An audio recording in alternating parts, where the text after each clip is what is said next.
Hello दोस्तों, कलश एक विश्वास स्टार भारत के most popular show episode number 210 में आपको दिखाया जाएगा। साक्षी जो होती है वो मोंटी के साथ शादी कर तो रही होती है, लेकिन उनका मन जो होता है वो अंदर से बहुत ही ज़्यादा परेशान और उदास होता है।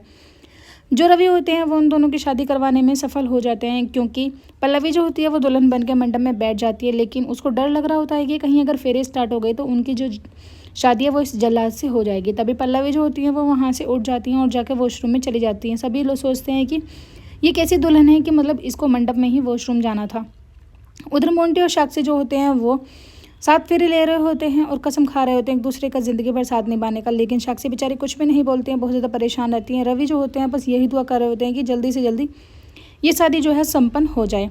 जैसे ही मोंटी और साक्षी फेरे ले रहे होते हैं कि तभी रवि को अपनी याद आ जाती है कि उन्होंने भी अपनी देविका के साथ कैसे फेरे लिए थे और वचन दिया था कि वो हमेशा उनको ज़िंदगी भर खुश रखेंगे। उधर मोंटी जो होते हैं वो मांग भर रहे होते हैं साक्षी की, लेकिन साक्षी बेचारी उनकी तरफ को देखते भी नहीं हैं क्योंकि परेशान होती हैं। रवि सोचते हैं कि देविका भले ही मुझसे गुस्सा हो जाए, लेकिन ये जो फैसला है ये सभी के लिए बहुत ही अच्छा फैसला होगा।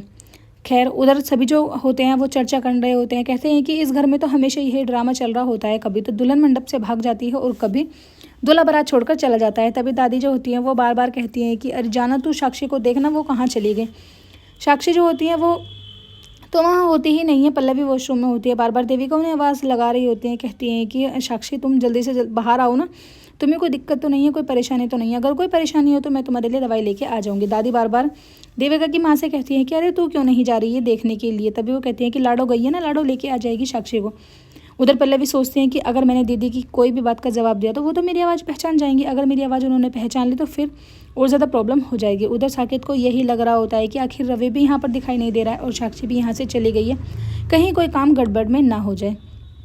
इसलिए रवि जो होते हैं वो मंडप से खड़े हो जाते हैं और कहने लगते हैं कि ये क्या हो रहा है, आखिर तुम्हें पता नहीं है कि पंडित जी बार बार जो है वो साक्षी को बुला रहे हैं, जो शादी का मुहूर्त है वो बीत जाएगा, कम से कम जल्दी से साक्षी को लेके तो आओ। औरतें जो होती हैं वो बात बना रही होती है, तरह तरह की बातें, तरह तरह की चर्चा जो होती है वो हॉल में हो रही होती है। सभी एक दूसरे की बातों को सुन रहे होते हैं और कानाफूसी कर रहे होते हैं। ये बात बिल्कुल भी बर्दाश्त नहीं होती है। तभी जो उसकी मम्मी होती हैं, साकेत की जो माँ होती हैं वो कहने लगते हैं कि अरे आखिर साक्षी है कहाँ, साक्षी को लेके क्यों नहीं आ रहे। तभी जो रवि होते हैं वो पीछे से कहते हैं कि साक्षी यहाँ पर है। सभी लोग साक्षी को मोंटे के साथ देखकर बहुत ज़्यादा अचंभित हो जाते हैं। दादी जो होती हैं वो तो रोने ही लगते हैं, कहते हैं कि हाय रब्बा ये क्या हुआ। तभी साकेत जो होते हैं वो कहते हैं कि तेरी हिम्मत कैसे हुई, तूने मेरी दुल्हन को मंडप से कैसे भगाया। साकेत के और रवि के बीच में फाइट होने लगती है। खैर, दोनों पार्टी के जो आदमी होते हैं उधर परिवार वाले वो उनको छुड़ा देते हैं, कहते हैं कि ये कोई लड़ने की जगह नहीं है। साकेत कहते हैं कि तुम्हारी हिम्मत भी कैसे हुई और तुम कहाँ लेके गए थे साक्षी को। तभी वो कहते हैं कि साक्षी को जहाँ जाना था मैं उसको वहीं पर ही लेकर गया था और उसकी शादी तुझसे नहीं बल्कि मोंटी से होनी थी। ये सब देखकर परेशान हैरान हो जाते हैं, कहते हैं कि इस घर में तो हमेशा नए ड्रामे ही होते रहते हैं।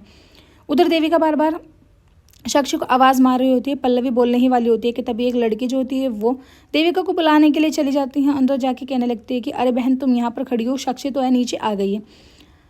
देविका को कुछ भी समझ नहीं आता है। जैसे देविका नीचे आके देखती है वो अपने मन ही मन में बहुत ज़्यादा परेशान हो रही होती है। पल्लवी को भी देख लेती हैं, कहती हैं कि रवि तुमने ये क्या किया, तुमने तो पूरे परिवार के साथ जो है वो उनकी मजाक बना के रख दिया है, तुमने इतना बड़ा कदम उठाया और मुझसे बिल्कुल भी नहीं पूछा। तभी रवि की जो माँ होती है, देविका की माँ जो होती हैं वो रवि के पास आती हैं, कहती हैं कि बेटा तुमने ये सब क्या किया। जैसे ही रवि कुछ बोलने वाले होते हैं कि वो जोरदार एक थप्पड़ जड़ देती हैं। उधर दादी जो होती हैं वो पुलिस को इन्फॉर्म कर देती हैं, कहती हैं कि हमारी पोती को एक आदमी ने अगवा कर लिया था और फिर उसके बाद उसकी ज़बरदस्ती शादी अपने छोटे भाई से करा दी है।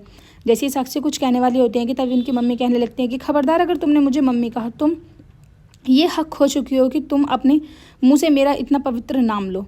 रवि जो होते हैं वो समझाने की कोशिश करते हैं, लेकिन उनकी सासू माँ बिल्कुल भी समझने को तैयार नहीं होती हैं। कहने लगती हैं कि मैंने तुम्हारा हर मुसीबत में साथ दिया है, क्योंकि मुझे लगता था कि मेरी लाडो तुमसे नफरत करती है, ये विश्वास नहीं कर पाती, इसलिए मैंने तुम दोनों के बीच में सब कुछ ठीक कराने की कोशिश की थी। एपिसोड की एंडिंग ऐसी होती है गाइज, आने वाले एपिसोड्स में आपको दिखाया जाएगा जो देविका होती है वो इमोशनली होकर रवि से बात कर रही होती है और कहती है कि तुमने आज मेरे सभी परिवार वालों का दिल जो है वो तोड़ दिया है, इसलिए अब मैं भी ये रिश्ता नहीं चला पाऊंगी। इस रिश्ते से मैं तुम्हें और तुम मुझे एक दूसरे को हम आज़ाद कर देंगे। ये रिश्ता मैं अभी इसी वक्त तोड़ती हूँ। फ्रेंड्स, वीडियो अच्छी लगे लाइक करें, चैनल को सब्सक्राइब करें, आने वाले एपिसोड